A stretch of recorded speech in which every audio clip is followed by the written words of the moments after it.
It was a quiet Thursday evening, everything seemingly ordinary. I had just finished a long workday and was looking forward to unwinding at home. Downstairs, my wife, Susan, was engrossed in one of her favorite TV shows, and our 16-year-old daughter, Emily, was in her room chatting animatedly on the phone, as teenagers often do. Passing by Emily's room on my way to wish her good night, I froze mid-step when I overheard part of her conversation.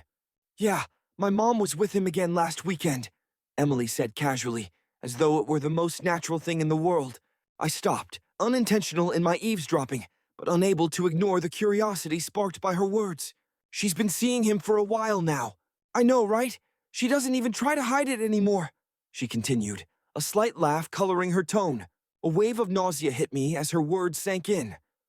I didn't need a detective to piece together what she was talking about. Susan had been seeing someone else, a lover, someone she'd been meeting regularly, and someone Emily knew about. My heart raced as disbelief and dread coursed through me. Could it really be true? Was my wife, the woman I had built a life with, living a lie?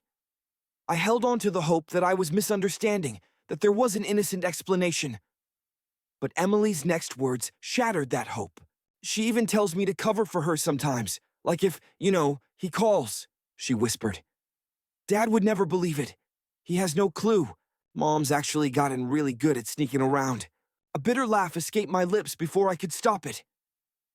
Panic gripped me as I quickly covered my mouth, terrified that Emily might hear me and realize I was there.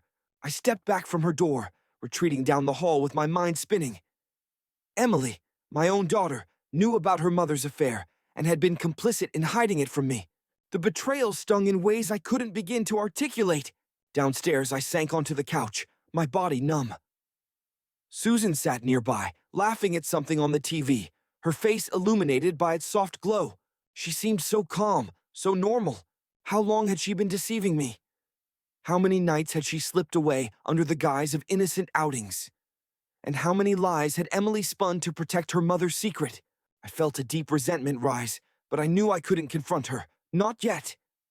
Exploding in anger would only give her the chance to deny everything and twist the narrative. I needed proof, something undeniable, before I made my move. The rest of the evening passed in a haze. Susan didn't notice my distant demeanor, her attention fixed on the screen. I stayed silent, forcing myself to maintain a facade of normalcy while my world unraveled internally. That night, lying beside her in bed, sleep eluded me. I stared at the ceiling, replaying Emily's words over and over. Memories of our life together surfaced, the day we married, the milestones we'd shared, the love I thought we had. But all of it now felt tainted, rendered meaningless by her betrayal. Even worse was Emily's involvement. She had chosen to protect Susan's secret, betraying me in the process. The dual sting of their actions cut deeper than I thought possible. As anger simmered beneath the surface, I resolved to stay composed. I couldn't act rashly. I needed to uncover the full extent of their betrayal before deciding what to do next. The following day, I went through my routine, forcing myself to smile and pretend everything was fine. Each glance at Susan, each interaction with Emily, only served as a bitter reminder of the lies they'd been living. But I kept my resolve. I would find the truth. Susan had clearly underestimated me. She thought she could continue deceiving me without consequence. But she was wrong. That night, after she had fallen asleep, her breathing steady, I quietly slipped out of bed. Determined, I went to her office and began searching through her belongings. In her bag, I found a receipt from a high-end restaurant on the other side of town, dated on a night she claimed to be with a friend. It wasn't definitive proof, but it was a start. Back in the bedroom, I unlocked her phone using the password I'd seen her enter countless times. I knew invading her privacy was wrong, but I felt justified. I needed answers, no matter how painful they might be. As I scrolled through her messages, my worst fears were confirmed. There were texts from someone saved as D. The messages were scattered, but unmistakably intimate. Phrases like, "Last night was amazing," "Miss you," and "When can we meet again?" stared back at me, each one a dagger to my heart. It wasn't just lies. It was an entirely separate world she had created, one where Emily played a willing accomplice. A mix of fury and heartbreak overwhelmed me. I wanted to shake her awake, to demand explanations, to unleash all the anger I felt. But I didn't. I swallowed my rage, letting it simmer beneath the surface. I needed more than confrontation. I needed to dismantle the web of deceit, piece by piece. Lying back down beside her, I stared at the ceiling once more, consumed by the weight of what I had discovered. She thought she could continue living this double life undetected, but she was wrong. She had underestimated me, and soon she would understand just how deeply her actions had hurt me. The truth was undeniable, staring back at me in harsh clarity. Her deception, once carefully hidden, had been laid bare. The next morning, I sat at the breakfast table, quietly watching Susan move about the kitchen, unaware of the storm brewing inside me. She laughed at something Emily said, her demeanor so natural it might have fooled me any other day. But now, I saw it all differently. The practiced smiles, the effortless lies. Everything about her seemed like a facade, concealing the betrayal beneath. Emily glanced in my direction, her expression neutral but slightly distant. I couldn't look at her the same way anymore, knowing she had been complicit in hiding her mother's secret cut just as deep as Susan's betrayal. It felt as though I had lost not only a wife, but a daughter as well. That day at work, my focus was non-existent. Anger simmered just beneath the surface, threatening to boil over at any moment. I wanted to talk to someone, to share the burden of what I had uncovered, but I couldn't. This was my pain, a battle I had to face alone. So instead, I began planning my next steps. Over the following days, I delved deeper, piecing together the evidence bit by bit. I found receipts, screenshots of messages, and even emails. Each discovery another painful reminder of her duplicity. In her office, I unearthed an unused burner phone. Intrigued, I powered it on and found it full of messages exchanged with D. The texts revealed everything. Secret plans, pet names, and romantic promises. They discussed trips they wanted to take and nights spent sneaking around. Every word I read felt like another nail in the coffin of our marriage. I had seen enough. The truth was clear, and I knew what I had to do. Confronting her would only lead to more lies and hollow apologies. I needed a different approach, a response that would match the depth of her betrayal. I wasn't going to beg her to stay or fight to fix what she had broken. No, I would ensure she felt the emptiness she had created in my life. That evening I made a decision. I would leave without a word, without a trace, just as she had stripped me of trust and peace. Let her wake up to an empty bed, an empty house. Let her confront the weight of her actions alone. My absence would be my message, a stark reminder that once trust is shattered, it cannot be repaired. I began making quiet preparations. I transferred funds into a private account, closed our joint accounts, and secured a place far away where she would never find me. She thought she had me fooled, but I was a step ahead. Soon, she would understand the cost of her betrayal. The days leading up to my departure were a test of endurance. I acted as though everything was normal, pretending to be the same husband and father while silently distancing myself from them. Every evening, after they went to bed, I continued my preparations. I carefully packed only a few personal items, photographs and mementos from my own family, things Susan wouldn't miss, but that held deep meaning for me. I wanted her to wake up to the void she had created, to realize what she had thrown away. As my plan solidified, a strange calm settled over me. This wasn't just an escape, it was my way of reclaiming control. She had blindsided me, but now I held the power. They would soon understand what it felt like to be left in the dark. On my final night, I took one last walk through the house. Each room was a reminder of the life we had built, or so I had believed. Susan's laughter echoed in my mind, and Emily's childhood drawings still hung on the walls. The memories were bittersweet, but I knew leaving was necessary. I had loved them both deeply, but that love had been replaced by hollow emptiness. At dawn, I took my bag and left. The morning air was crisp, the world still asleep as I climbed into my car. I looked back at the house one last time, a strange sense of finality washing over me. This chapter of my life was closed.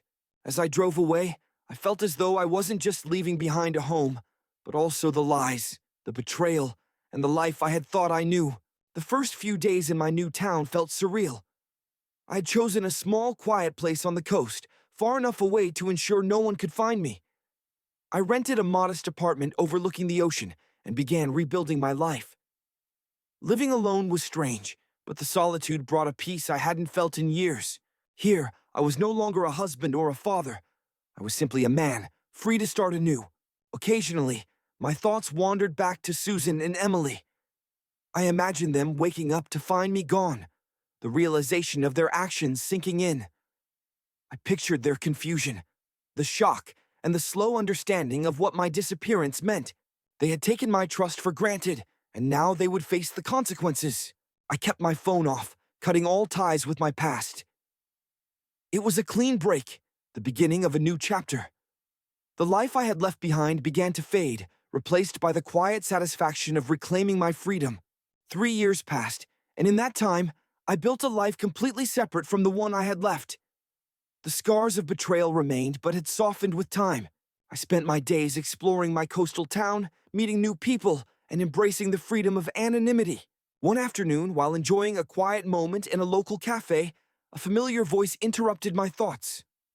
I looked up to see Dan, an old friend, staring at me in shock. "Is it really you?" he asked, his eyes wide. "Yes, Dan, it's me," I replied, old memories rushing back. He took a seat across from me, his face a mix of curiosity and concern. "You know, everyone thought you just vanished. No one had any idea where you went. I needed a fresh start," I said cautiously, unsure how much to reveal. Dan leaned forward, his voice dropping.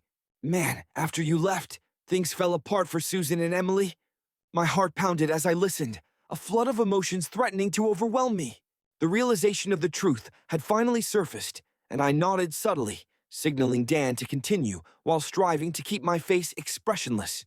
"After you vanished, word about Susan's affair began circulating," Dan explained, shaking his head slightly. "At first, people felt sorry for her, thinking she had been blindsided by your sudden departure. But soon, the truth began to emerge, and everything shifted.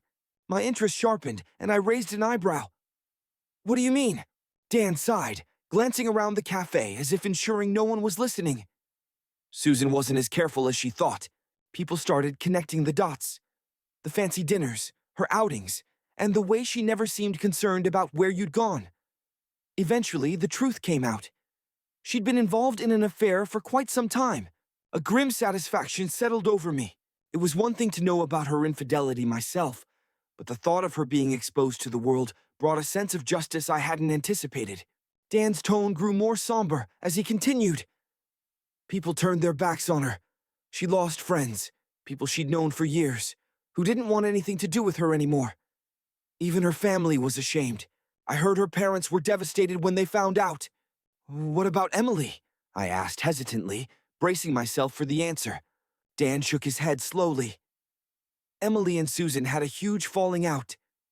Emily blamed her for everything, for the broken family, and for your disappearance. She felt guilty for hiding it from you. From what I've heard, Emily moved away after graduation and cut all contact with her mom.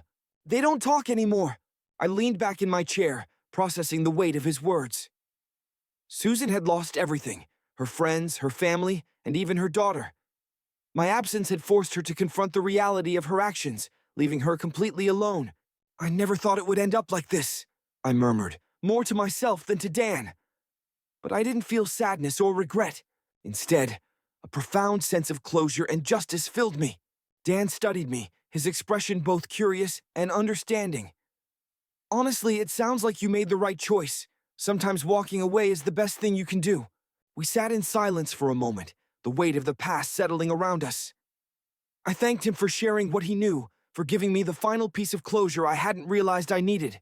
As we parted ways, I felt lighter, as if a burden had finally been lifted. The truth had come out, and justice had been served.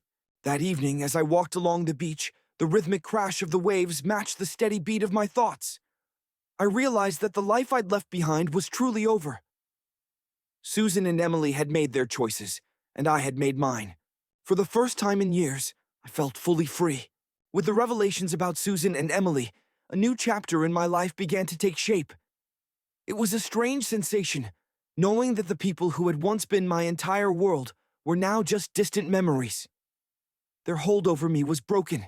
The anger, the betrayal, the heartbreak, They were finally fading, replaced by a liberation I hadn't thought possible. In the weeks that followed, I threw myself into the life I'd built in this quiet coastal town. For years, I'd kept to myself, wary and guarded. But now, with the last remnants of my past behind me, I felt ready to open up, to truly engage with the world. I rediscovered old passions: photography, hiking, and exploring the nearby trails.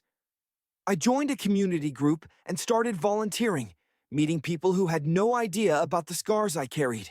They saw me for who I was now, not for the pain that had shaped me.